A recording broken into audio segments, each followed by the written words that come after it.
damaged. If you need to cut across an open area that you're likely to be digging in, bury the pipe a little deeper and consider putting it in a protective sleeve. For grouped plantings, run parallel lengths of drip line along the garden beds and connect one end into the polypipe supply line using a punching tool and drip line connectors. Pin the drip line in place using wire pins made from fencing wire or old coat hangers. I like to cap each length of the drip line individually with a piece of 13mm poly, so I can easily move it out of the way when building up the soil, then place it back on the surface afterwards.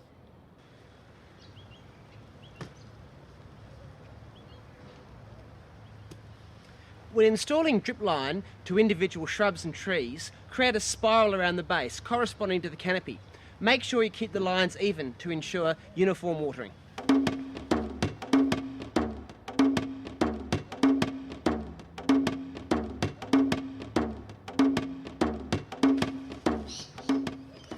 This technical Lego looking device is really very simple. I had a plumber cut into the house water main and install a ball valve, which is the manual shut-off to the irrigation system. Next, I've installed a backflow preventer to prevent suck back into the scheme water supply, followed by a master valve, which opens in conjunction with the other line valves. It acts as a backup in case one of these fails. This water meter will help keep track of just how much water I'm using in the garden. Good filtration is essential in drip systems, as is a pressure regulator to ensure that low pressure fittings don't burst. On each line, I've also installed a vacuum breaker, so when the valve shuts off and the water drains away, air is sucked in through here rather than through the drippers, preventing soil being sucked in and causing blockages. A good controller is at the heart of an automatic irrigation system. This one has flexible start times and duration of operation so that watering can be tailored to each group of plants. It's also in a convenient location, so there's no excuse not to turn it off when the weather changes. Once the system's up and running, the two key maintenance tasks are cleaning the filter at least once a month, more often if using dam or bore water, and flushing the lines at the beginning and the end of the irrigation season. This removes any material that has made it past the filter and settles in the lines. If you're new to irrigation, don't be daunted. Just think of it as big kids Lego. And don't be shy to ask for advice from your local irrigation retailer. It's their job to help you get it right. Water is in short supply all around the country, and gardeners are the first ones to feel the pinch of water restrictions. Irrigating efficiently, building up the soil with organic matter, and mulching are all proven ways of reducing water use in the garden. But why not take the next step and reuse your grey water? This is household wastewater that hasn't come into contact with a toilet. It includes shower water, laundry, and hand basin water. Typically, kitchen water is excluded because it contains a large amount of food wastes, fats, and oils. Every day, the average Australian household produces around 400 litres of grey water that's suitable for reuse in the garden. So how do we go about it?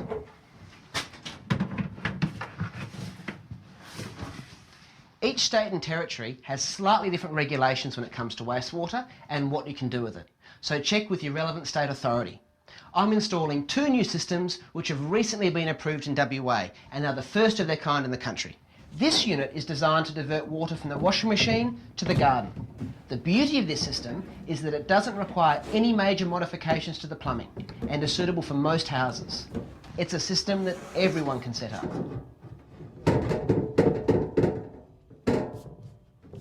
The washing machine empties into the tank after passing through a disc filter.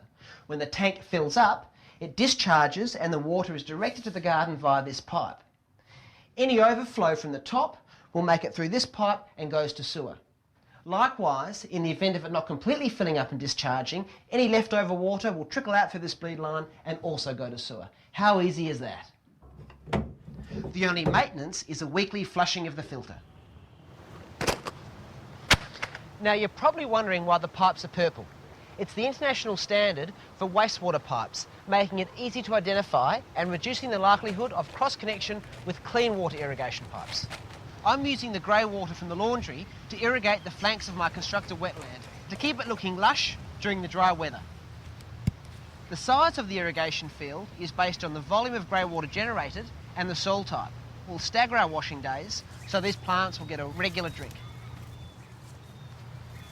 The second system has been designed for new houses, where it's installed under the concrete pad along with the rest of the plumbing, though it can also be installed in houses like mine where the sewage pipes can be easily accessed. The bathroom and laundry trough water enters the unit where it passes through this sponge filter and is then sucked out by a flow sensor activated pump. Any overflow is directed to the sewer, so there's no risk of backflow in the event of a malfunction. The grey water is then pumped up to a tank just like the washing machine model, and it discharges in the same way after passing through a disc filter. Any work on sewage pipes requires a licensed plumber, and normally the system needs to be checked by a local council health inspector before it's commissioned. So once again, make sure you check with your local authorities before you start work. My mate Damien is a green plumber who specialises in water-wise plumbing. He's part of a new generation of plumbers who are keen to promote this kind of technology. There are also regulations that govern how grey water can be dispersed. When using drip line in WA, it needs to be 1/2 metre from any boundary or building, out of reach of animals and covered with mulch to reduce the chance of contact. Grey water can contain disease-causing organisms, so don't use it to grow ground-dwelling vegetables. It's best to use it on fruit trees and ornamentals. And always wash your hands after contact. It's also important to be aware of the products you put down the drain, because they will end up in your garden. Do away with toxic products and turn to safer alternatives that are now available. Never use bleach, brighteners and softeners, and avoid detergents with phosphorus, sodium and boron. There's a range of different grey water systems on the market. The laundry model cost around $500 and the outdoor system around $1,500 plus installation. Some states also offer a rebate as an incentive. Now that I've set up my watering systems, it's time to get on with growing food. Fresh eggs from the chooks out the back, chives and parsley from the veggie patch out the front. It's a great way to start the day. And I'm going to knock up a quick omelette to feed my mates.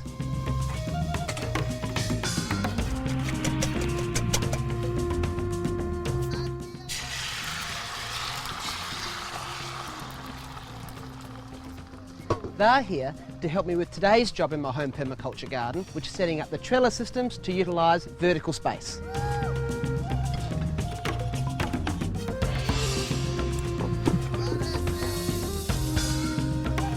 Well, let's get stuck into it, guys. Greg, how about you start on the chook pen fence trellis? Mick, you're on the living fence. And Dave, well, you're on dishes. Oh, thanks, mate. Again? Good on you, mate. Vertical space includes structures like fences, walls and trellis frames. By using the space effectively, you can dramatically increase your available growing area, screen unsightly views, provide privacy and even help to keep the house cool by protecting it from the sun. This chicken pen fence has been set up not only to keep my chooks in, but also to act as a frame to grow espaliered trees against. It's essential that it's solid so it won't blow over when the trees are established. The timber capping along the top will prevent the post from being pulled in when the trellis lines are tightened. High tensile wire is fastened using fencing gripples, which allow the wire to be retensioned if it slackens off. We've prepared the holes by digging in manure and mineral mix. Next we're going to plant almonds and pomegranates. Now they're not typically espaliered, but they do very well. It also makes it handy to net them to prevent birds from raiding the fruit and nuts. You'll notice that we've attached the chicken wire to the inside of the post and the trellis lines on the outside, giving us enough room to be able to get in there and prune off any shoots as the trees grow so we can keep that two-dimensional shape that we're after. I'm pruning these back hard to a strong frame and I'm looking for outward-facing buds that will direct the new growth to where I want it to go. Next, it's into the hole and we'll give it a good watering in to get rid of any air pockets. One of the first things I did when I moved into this house was to pull down the remains of a decaying picket fence. I have a wonderful neighbour who enjoys the extra feeling of space as much as I do. Having said this, some privacy is also important, so I've designed this living fence to give us partial screening without boxing ourselves back in. These Jarrah power poles have been sunk into concrete footings and they are as solid as a rock. Once again, a piece of timber capping along the top will allow us to tension the steel cables without any risk of pulling in the posts. These are 1-year-old mulberry cuttings, and as you can see, they are ready to burst. They're the Hicks Fancy variety, which are much more vigorous than the Old English type. Not quite as tasty, but they're still good and they're perfect for use in a living fence. As they grow, I'll weave them through the trellis lines and give them a prune as necessary to help them fill the space evenly. The simplest method to utilise vertical space is to hang a trellis along an existing fence. Here, we're using old steel Rio mesh, but of course there's all sorts of materials that can be used. Because this fence is asbestos, I have no intention of drilling into it. Instead, we're using steel hanging basket hooks to neatly hang it in place. Along the base, I'll plant several varieties of passion fruit, which will provide loads of fruit as well as cover this depressingly grey fence. Once they're onto the trellis, I'll just nip back the main shoot, which will encourage them to spread out. The beauty of this method is that if the fence is ever replaced, the trellis can be carefully taken off and hung on the new fence without damaging the vines.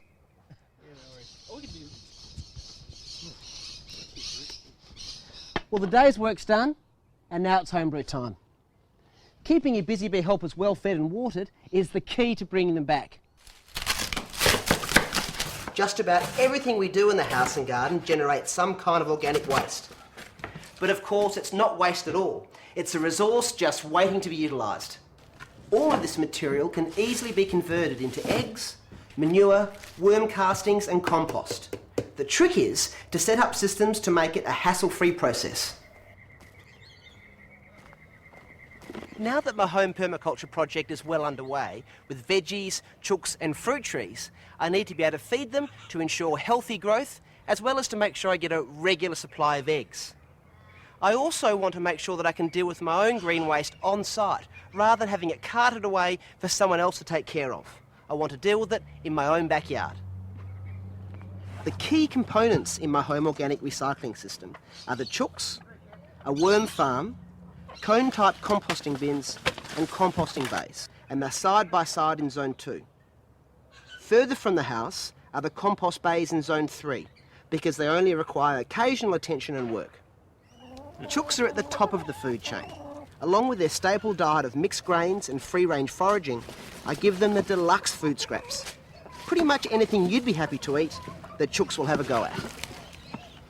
Just like us, they don't like citrus peelings or raw potato. They're also not big fans of onion or hot and spicy food. But rather than just letting this stuff rot on the ground, I put it into cone-type composting bins, where it slowly breaks down, ready for later use. Sometimes these bins can get a little wet and sour. If this is the case, simply add a couple of handfuls of lime and some manure and some dry material. Then give it a good forking over to allow air in. To keep them in a healthy state, a good rule of thumb is to add equal amounts of dry to wet material. The chooks also love a regular handful of weeds and soft prunings from the veggie garden. The best thing is, these little wonders convert this into beautiful eggs and rich manure. Worms are the next willing workers in the system. I feed them chopped up veggie garden waste, shredded envelopes and toilet rolls, as well as kitchen scraps. Just like the chooks, the worms aren't interested in citrus or onion, so these go into a cone composting bin set up nearby for convenience. Burying the base by about 30 centimetres helps to prevent cockroaches and rats from getting in. And by having it next to a fruit tree, it becomes a constant source of fertiliser for the tree. Having a couple of these guys on the go means you can rotate them so they're less likely to turn nasty. The castings that these guys generate really are valuable, so use them wisely. I use it for making a liquid feed to fertilise my veggies, where a small amount goes a long way. 1 handful to a 9-litre watering can, applied fortnightly, really keeps them pumping along. The bulk biomass that's generated from the garden, such as veggie crop material, leaves, weeds and shredded tree prunings, all goes into composting bays. To beef it up, I add grass clippings that a mate brings from his mowing rounds. He brings me quality grass clippings that are weed-free and haven't been sprayed. Thanks, mate. Very good of you. Too easy, mate. I'll get you some eggs.